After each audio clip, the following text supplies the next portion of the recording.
আসসালামু আলাইকুম। তো অনেকের নতুন একটা সমস্যা দেখা যাইতেছে, এটা হলো আপনার ফেসবুক অ্যাকাউন্ট যখন অন্য কোনো মোবাইলে বা আপনার নিজের আরেকটা মোবাইলে বা অন্য কাউকে দিতে যাবেন, তখন এরকম সমস্যা আসে।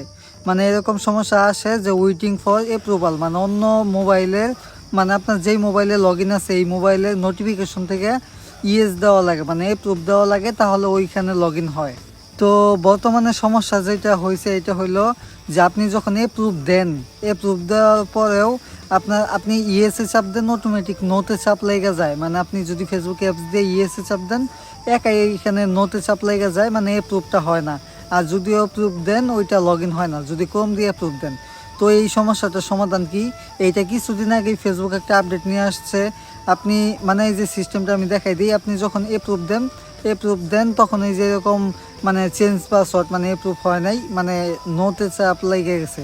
তো ফেসবুক কিছুদিন আগে একটা আপডেট নিয়ে আসছে, এটা হলো আপনি যদি অন্য কোনো মোবাইলে যদি আপনার এই সমস্যা হয় যে আপনি অ্যাপ্রুভ দিলেও মানে অটোমেটিক নোতে চাপ লেগে যায়, তাহলে আপনি করবেন কি, আপনার ওই অ্যাকাউন্টের সাথে যদি ইনস্টাগ্রাম অ্যাকাউন্ট অ্যাড থাকে, তাহলে ইনস্টাগ্রামের নোটিফিকেশনে যাবেন, যে দেখবেন যে ফেসবুকের অ্যাপ্রুভটা ওইখানে দেখাইতেছে। ওইখান থেকে যদি আপনি একটাবার অ্যাপ্রুভ দেন, তাহলে আপনার অ্যাকাউন্টটা লগ ইন হয়ে যাবে।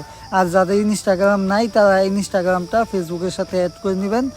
আর আপনার কাছে তো অ্যাকাউন্ট লগ ইন আছেই, তো যখন আপনি অ্যাড করে নেবেন তখন ইনস্টাগ্রামের নোটিফিকেশনে ঢুকবেন, তখন দেখবেন যে আপনার অ্যাপ্রুভের এই রিকোয়েস্টটা ওইখানে দেখাইতেছে। যাদের এইরকম সমস্যা আছে তারা অবশ্যই আমার কথাগুলো বুঝবেন যে আমি কি বুঝাইতে চাইছি। তো এই ছিল আজকের ভিডিও। আর আপনাদের যদি অন্য কোনো সমস্যা থাকে, যেমন ফেসবুকের যে কোনো সমস্যা, আপনারা অবশ্যই স্ক্রিনের বাম সাইডে দেওয়া হোয়াটসঅ্যাপ নাম্বারে যোগাযোগ করবেন, আপনাদের কাজগুলো করে দেওয়া হবে।